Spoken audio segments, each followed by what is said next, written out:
Guys, Poco C65 ফোনটা বর্তমানে বাংলাদেশের মার্কেট 10, 11, 12 হাজার টাকায় কাঁপাচ্ছে। তো তারই সাকসেসর C75 আসতে চলেছে, যেটা কিনা 4G নয়, একটা 5G স্মার্টফোন।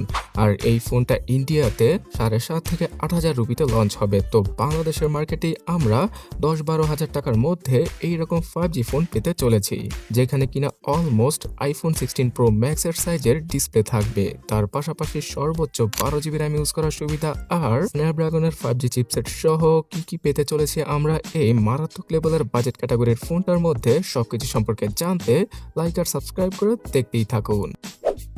পোকো C75 বা C77 এই ফোনটার পেছনের ডিজাইন অনেকটাই Oppo Reno 12 অথবা Oppo Find X8 সিরিজের মতো, যেই ডিজাইনটা দেখে মনে হয় যে এটা একটা ক্যামেরা সেগমেন্টের স্মার্টফোন। বাট এখানে পেছনে ক্যামেরার মতো গোল গোল 4টা কাটআউট থাকলেও শুধুমাত্র একটা ক্যামেরাই কাজের, যেটা হচ্ছে গিয়ে 50 মেগাপিক্সেলের মেন শুটার।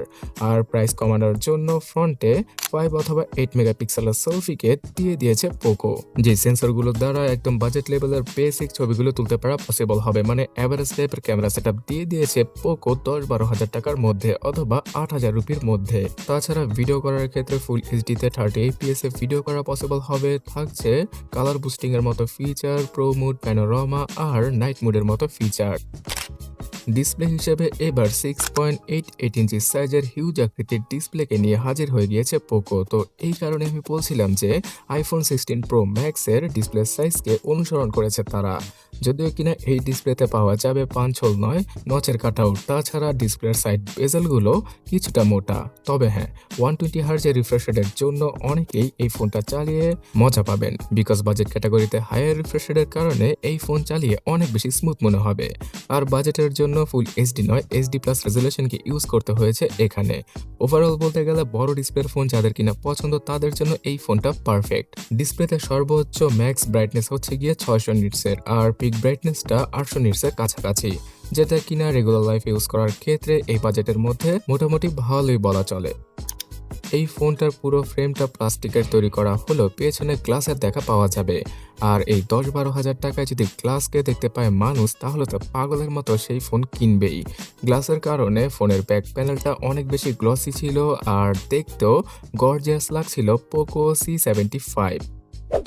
এখানে কোয়ালকম স্ন্যাপড্রাগন 4S Gen 2 কে ইউজ করা হয়েছে প্রথমবারের মতো। আর এই চিপসেটটা 4 ন্যানোমিটার নডে তৈরি করার কারণে পাওয়ার এফিসিয়েন্সিগত দিক দিয়ে খুব ভালো একটা সার্ভিস দিয়ে দেবে। মানে এই বাজেটের মধ্যে ম্যাক্সিমাম স্মার্টফোনে 6 ন্যানোমিটার নডে তৈরি করা প্রসেসরের দেখা পাওয়া যায়। তাছাড়া 12 ন্যানোমিটার তো কমন হয়ে গিয়েছে। তো সেই ফোনগুলোর তুলনায় এই ফোনটা যথেষ্ট ফাস্ট আর ভালো ব্যাটারি ব্যাকআপ দিতে পারবে, যদিও কিনা গেমিং এর জন্য এই ফোনটা নয়। তাছাড়া যারা কিনা ফুল এইচডি ভিডিওগুলো এডিট করে থাকেন কাইনমাস্টার, ক্যাপকাট অথবা ভিএন তারা এই ফোনটা না কিনলেই পারেন। তবে ফেসবুক, দারাজ, বিকাশ, নগদ অথবা টিকটক, ইউটিউবের মতো অ্যাপগুলো আস্তে আস্তে করে চালানো পসিবল হবে এই ডিভাইসটা দ্বারা। যেহেতু এখানে 4GB আর 6GB র্যামের ভেরিয়েন্টের সাথে আসবে পোকো C75, তাই 6GB র্যামের ভেরিয়েন্টটা কিনলে মাল্টিটাস্কিং এ অনেক বেশি হেল্প পাওয়া পসিবল। এই ডিভাইসটা 64GB আর 128GBর ইন্টারনাল মেমোরি থাকবে। সো আপনাদের পছন্দ অনুযায়ী যে কোনো ভেরিয়েন্টকে আপনারা নিতে পারেন। UFS 2.2 ক্যাটাগরির ইন্টারনাল মেমোরি থাকায় এই বাজেটের মধ্যে সবচেয়ে ভালো রিড আর রাইডের স্পিড পাওয়া যাবে এখানে। সো অ্যাপ ওপেনিং আর ক্লোজিং স্পিডটা অন্য 10টা বাজেট ক্যাটাগরির স্মার্টফোন থেকে ভালোই পাওয়া যাবে পোকো C75 এ। তার পাশাপাশি হ্যাং এবং ল্যাগের দেখাও কম দেখতে পাওয়া যাবে এই ফোনটার মধ্যে, যেটা কিনা অনেকেরই ভালো লাগবে। দুইটা 4G সিমের সাথে একটা এসডি কার্ডকে 1000GB পর্যন্ত ইউজ করা পসিবল পোকো C75 এ।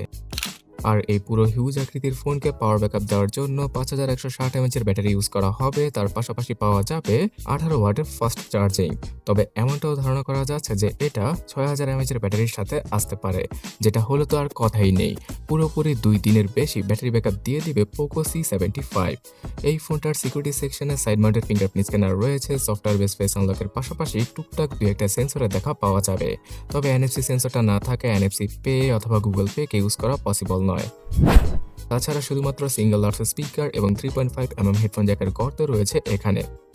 তবে যারা কিনা অনলাইনে ইনকাম করার জন্য অনেকগুলো অ্যাপ ইউজ করে থাকেন, বিশেষ করে ফ্রিল্যান্সিং করে থাকেন, তারা এই ডিভাইসটা থেকে দূরে থাকুন।